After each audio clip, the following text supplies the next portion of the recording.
This is Maximum Lawyer with your host, Tyson Mutrix. Welcome back to Maximum Lawyer. I am Tyson Mutrix, and I really want to talk to you about what we did in Phoenix when it comes to the Freemans. So I don't know if you've ever heard of the Freemans.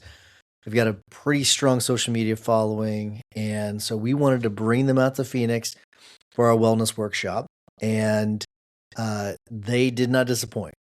Jocelyn and Aaron, phenomenal. They did an amazing job. I want to share a little bit about what they presented. I'm not going to give everything. I think that I don't want to, that what they presented is very special, and I think most of it should probably come from them. But I did want to share a few things, and it was really just, they did an amazing job. The entire weekend, or not weekend, the Thursday and Friday was phenomenal. It was so good. We had an amazing group. It was top 3 groups we've ever had. I'd say it was just phenomenal when it comes to the quality of the conversations, the depth of the conversations. I mean, I really left thinking, oh my gosh, this was incredible. We did, it was cool because we did this differently. This was something we did different than, way different than what we've ever done. So we had, usually what we have is like the mastermind, we'll have it on Friday. This one we had it on Thursday. Friday was the wellness day. So we started the day with a hike. I did bring some donuts to start the day. I know that may not be super wellness related, but I don't know. I thought it was fun. After we did the hike, which was 2.8 miles, I think. So we did, and it was crazy. What was nuts about it is that we were hiking, we were all talking the whole time, and next thing you know, before we knew it, it was done. Like it was nice. It was just being able to have a nice conversation as we were all hiking, and then we come back and we did yoga. That was really just amazing. Kayla, the yogi, she did an incredible job. It was a very laid back yoga. She even did a sound bath was part of it, which I didn't know she was going to do. Becca might have known, I don't know, but it was really, really good. And then after that, that's when we got started with the Freemans. The Freemans did a 2-hour training. I did a 1-hour training, and then we ended the day with a mini mind, which was for the mastermind level people. But just an amazing couple of days with some great people. So just that's why we have the association, just getting to hang out with just great people. So, but I want to talk about, so a part of what the Freemans, what they taught. So they did the 3 skills that make or break relationships. That was the topic. But what I want to talk about is a portion of it where they call it the conflict cycle. And it starts with a triggering event. And by the way, this can apply to any relationship. This is not, just if you're married. And it was fun because Amy was there too. So we both got to experience this. We were all joking about like how this was like therapy. It really was it was a lot of fun. But they talk about how this all starts with like a triggering event, which is always the result of an unmet need. Okay, that was an important part of what they pointed out. There's a triggering event, which is the result of an unmet need. And what you have is you have the trigger, okay, which is, it's based on some sort of core fear typically. And kind of like think of this when it comes to the cycle as a circle, okay? There's no if you're just listening to this, I don't have any diagrams on the screen or anything. I'm not going to show any diagrams. But just imagine a circle. And so it starts with that trigger. And so the husband's triggers, it's got the they've got their core fears, and they have this on the chart. They start with the husband. It could be a friend, it could be the wife, it could be whatever. But in this situation, let's say you have this unmet need, and then which triggers the core fears of the husband, and then the husband reacts in a certain way. And then you've got the wife's triggers. So it triggers her core fears. And then she reacts in a certain way, her typical way. And it just spirals and spirals. And they talked about how, like, have you ever been like in an argument and then all of a sudden it just out of nowhere gets out of control? And I think, I mean, unless you're extremely rare, you've probably had that sort of an experience before. And the whole idea of this, the whole exercise of this is getting out of this cycle, finding a way to break this conflict cycle. And so I'm going to talk about some of the core fears. I'm going to talk about some of the default patterns, some of the which are like the reactions that we typically have, and I'm going to do my best to explain it. They're the pros. Like that's their entire job at this point in their lives, where all they do is they help people with relationships. But so, for example, we talked about how there's that triggering event because of some sort of unmet need. And maybe the husband feels rejected. And I'm listing some of the ones that are on the core fears, or they said the most common ones, not the husband not feeling good enough. Or maybe the husband's feeling humiliated. Like, these are some of the core fears. And then the way the husband reacts, their default reaction might be maybe they'll stonewall or they'll withdraw from the conversation or shut down, or maybe they'll be passive aggressive. That could be one of them. Or maybe they'll attack, right? Maybe that's something where, not physically attack, but verbally attack. Or maybe they'll criticize. Like, that's the reaction. And then what happens then is that triggers a core fear in the wife, where maybe she feels controlled, or maybe she's feeling unloved. These are some of her core fears. Or maybe she feels insignificant, or she feels alone, right? And I'm just kind of picking random ones that I'm seeing on this list. There's like 30 of each of these. And so then the wife reacts, right? Maybe the wife feels, provoked. Or maybe she feels that the husband is exaggerating and she doesn't like that. Or maybe what she'll do, or maybe she'll exaggerate. Or maybe she'll, rewrite history a little bit. Right? These could be some of her default reactions. And so what happens is it just keeps going. And if you don't have some sort of off ramp, what happens is it spirals and it gets worse and worse and worse. And so what you have to do is you have to find a way to self-regulate. So you have to be able to identify that it's happening, okay? And you have to break the cycle, okay?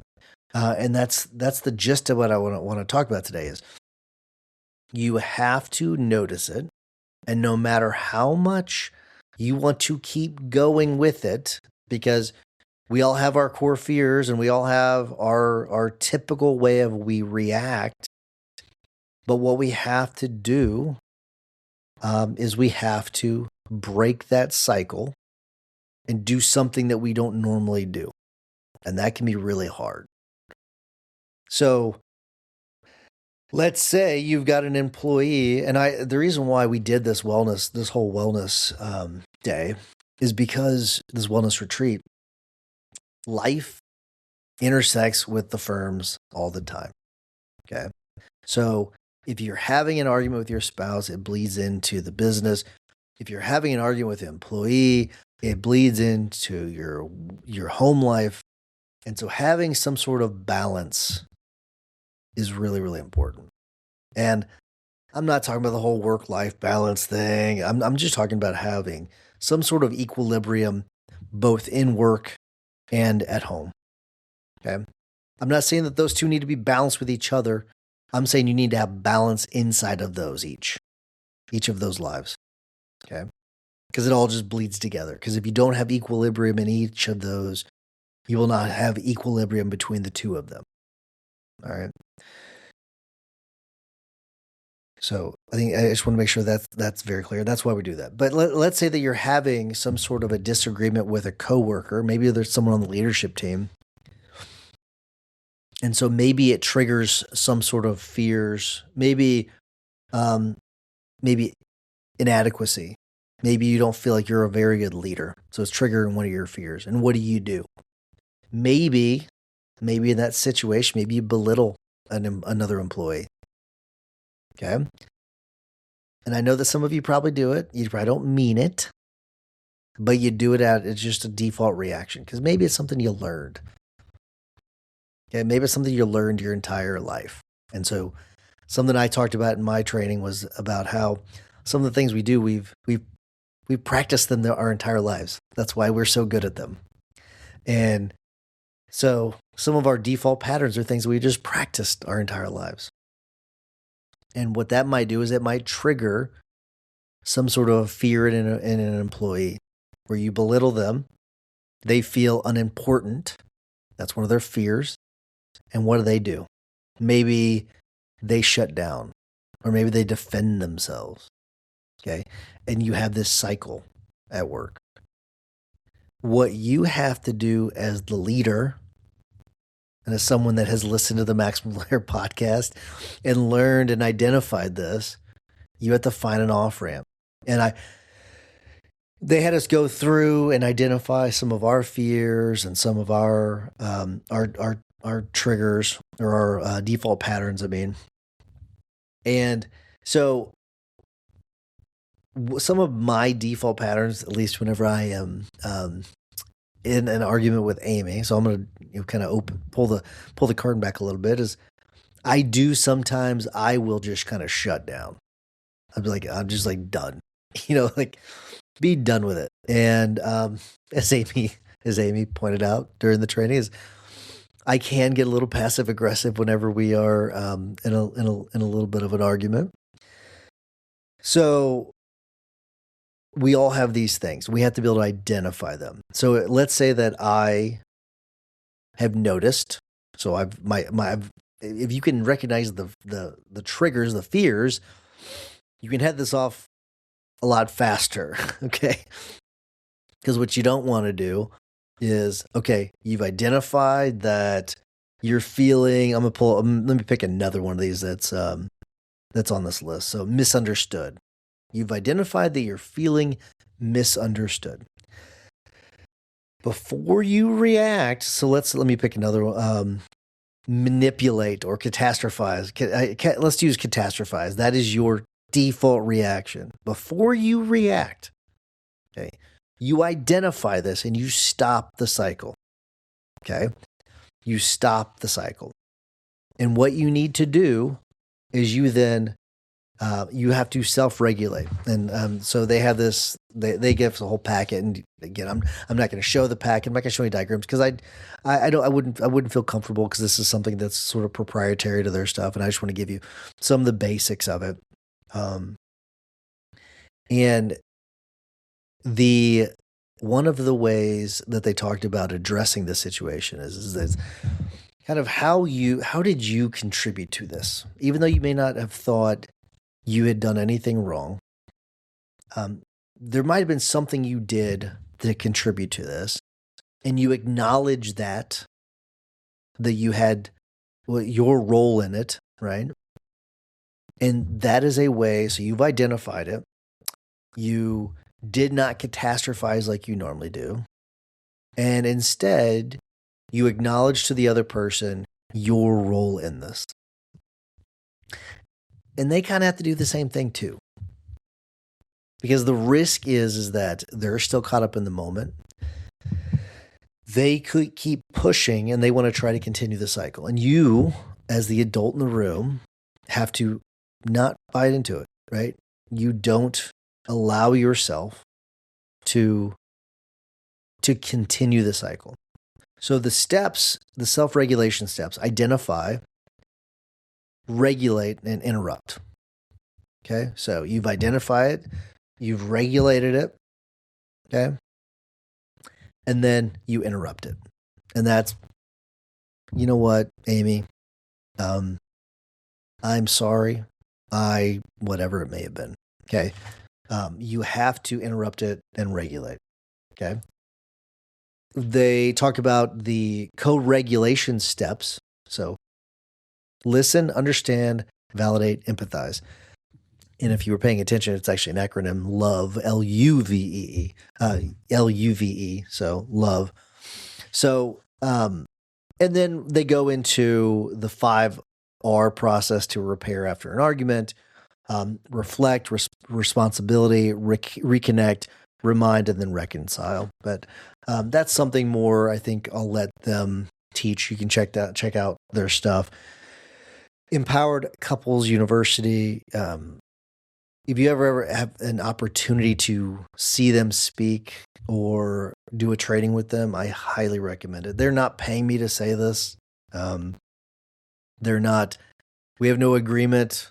There's no affiliate deal, nothing like that.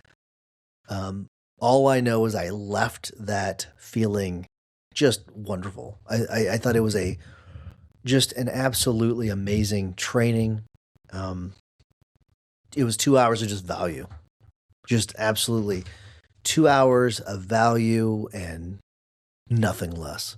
So, hopefully you got a little bit of something from this. I'm giving you the very, very watered down version because, like I said, I don't want to. It's one of those things that I'm sure they worked very, very hard putting all this together, and I don't want to reveal all of it. I'm giving you the basics of it. But when you get into one of those disagreements with someone, it's important to break the cycle. Okay. Identify your typical reaction, identify your core fear, identify your typical reaction, cut it off, regulate yourself, and then make sure you go through and acknowledge, your role in all of it. And eventually, I think as long as both of you are on the same page, I think it'll be pretty good. I thought it was kind of funny because some people were wondering, well, how do we bring this up to a spouse that may not be here? And I thought it was kind of funny because there were some pretty good recommendations as to how to address it. And the best one I heard was something along the lines of, I think Evelyn Acker may have come up with this one, where you just tell the spouse, you know what? We went to this training, they had these people speak, and I learned a lot about myself. And I just wanted to share it with you, where you're kind of putting it on yourself. And I thought those are really smart ideas. So if you check out some of the stuff that Aaron and Jocelyn do,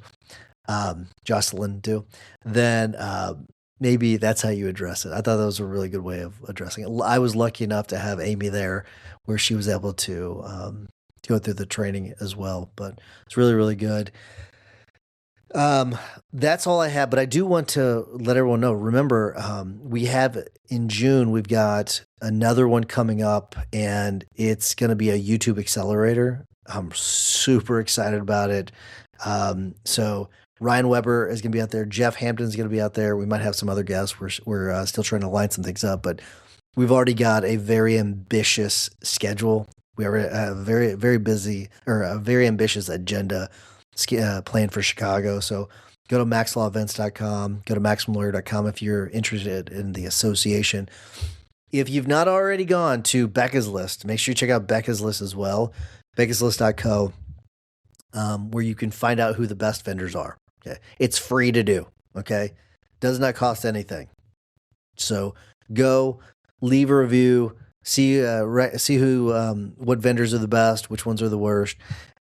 If you're thinking about using a particular vendor, check them out on Becca's List. If you don't see the vendor you're looking for, let us know and we'll add them. That's not a problem at all. But thanks for joining me this week.